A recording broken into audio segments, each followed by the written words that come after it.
Hello, family. Welcome to Live Your Legacy. Um, this is gonna be part two of the Retrain Your Mind um, little mini series. Um, so I wanted to talk about um, being uncomfortable. I don't know why this even makes me laugh, but I don't know. Being uncomfortable is truly uncomfortable. Um, I know part one, I talked about anger, and I talked a little bit about depression, and I talked about um once you were able to get yourself out of a state of anger or deep depression, to really think about what it is that made you react that way. What made you angry? What was the real reason that you were upset or whatever? But I was talking about finding the real reason. So a lot of us adults, kids too, because it's starting, but a lot of us adults are walking around with childhood traumas that have not been addressed. And I know for me, one of my biggest problems was rejection. I had a huge problem with rejection. I still do. I still struggle with this. When you're healing yourself from these childhood traumas, it takes time, and sometimes you think you healed something and you haven't, and you find yourself going backwards, and that's totally fine. Like, however you do, you just acknowledge the problem, because like medicine, like pain medicine, it doesn't fix the problem. It remedies it for a little while. It makes it feel better, but it doesn't quite fix it, because your pain stems from something, right? And finding out what is actually causing you pain and fixing that, like say you have a broken bone, getting it replaced and whatever the hell they do when you break a bone. You have to fix the problem, not just mask it. And a lot of us are walking around with a lot of childhood traumas, and it's crazy how many people I've spoken to who blame their parents for so much shit. Like, and I'm like thinking to myself, at some point in your life, you have to take responsibility for yourself. You cannot keep blaming everything that you do on the way you were raised.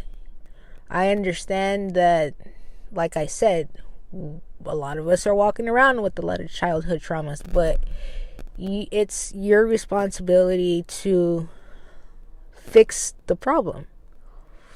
Just because something happened to you doesn't mean you have to walk around damaged.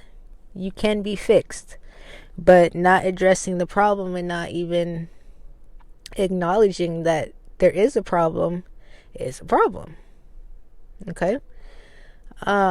So those rejection issues that I was talking about, that I deal with, it is a problem that affects multiple areas of my life. It's not just one, it's a problem that only affects one thing in my life. No, like, it affects multiple areas of my life.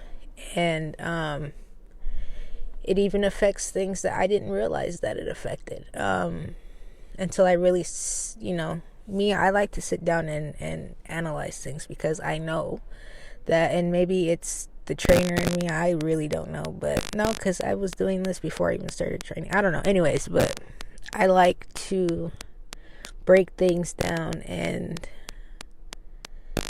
find out what the root cause of things are. Find out the real why.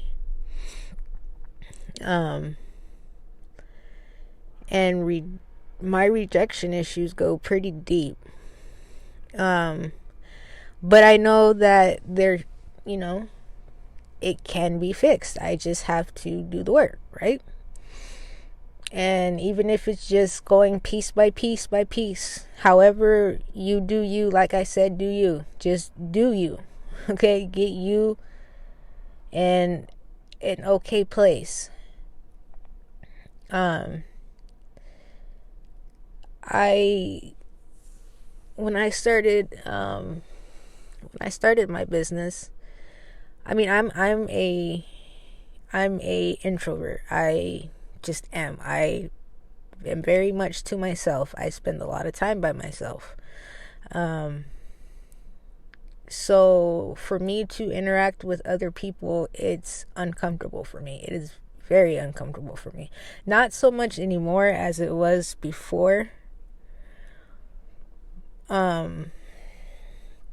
Especially when I was younger. I really did not like interacting with people, but it's crazy because as much as I don't like to interact with people, I've always been a quote unquote sociable person. Always knew people, associated with people, but for you to really know me, like, most people don't really know me. They know a version of me, but not very many people know me, and that's because I don't open up like that. But when I started the business, I had no choice but to really start to come out of my shell, because how the hell else was I going to make any money? I have to interact with people. I have to talk to people. I have to get myself out there. I need people to know that I exist, that my business exists, that I need them to know what I do and how well I do it.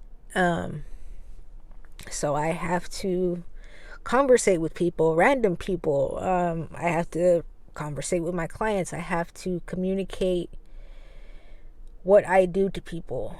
I have to communicate to people what they're not doing right. And I have to do it in a particular way to not hurt anybody's feelings.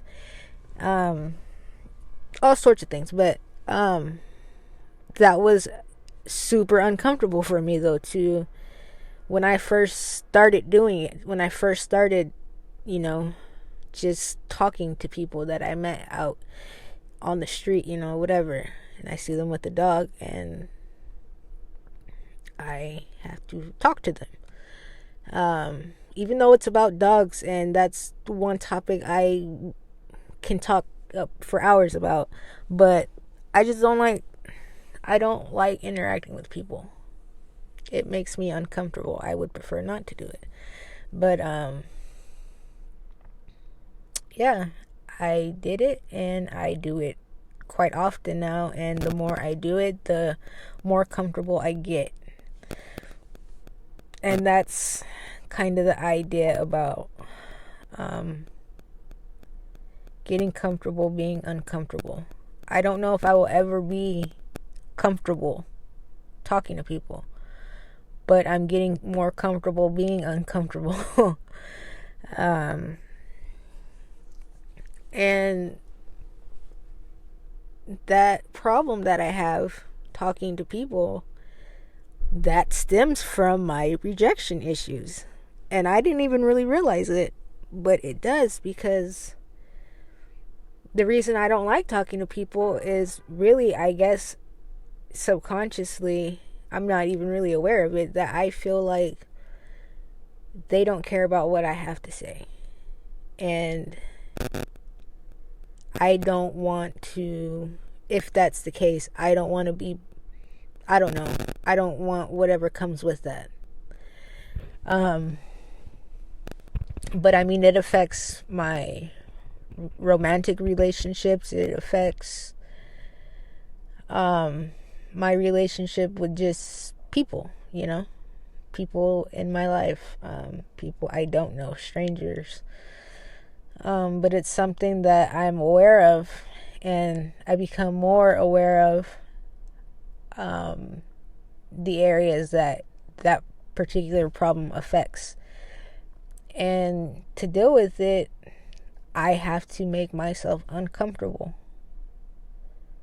because I'm not comfortable with rejection. You see?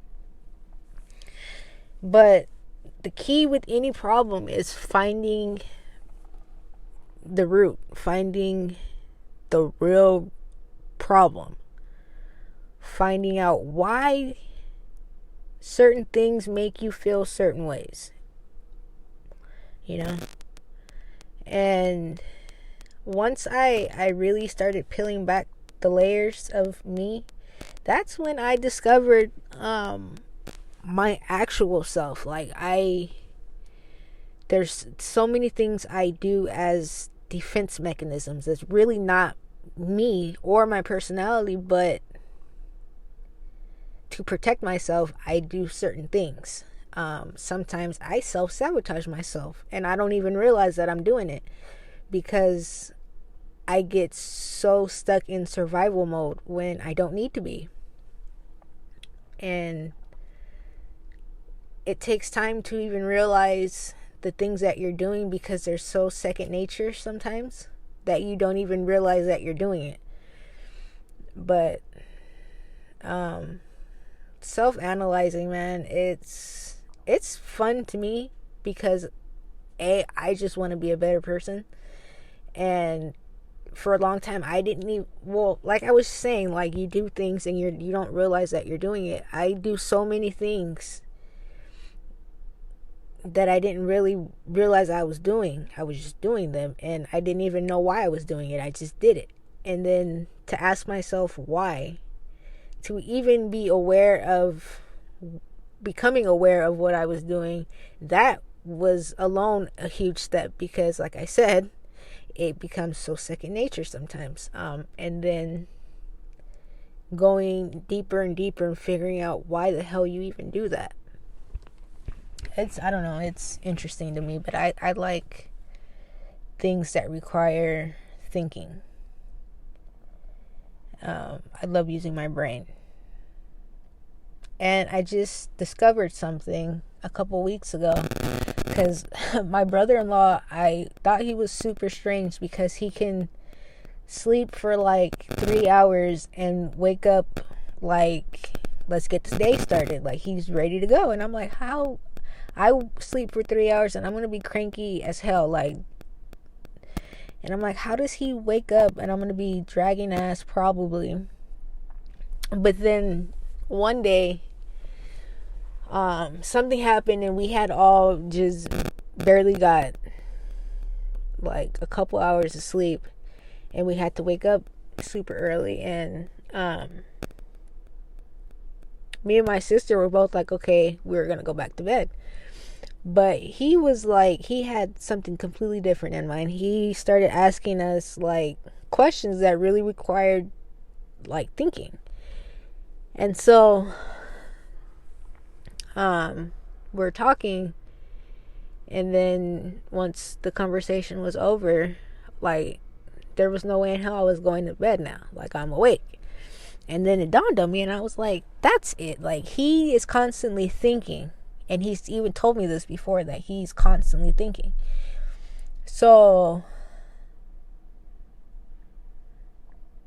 I started thinking, like, how much sleep does a person really even need?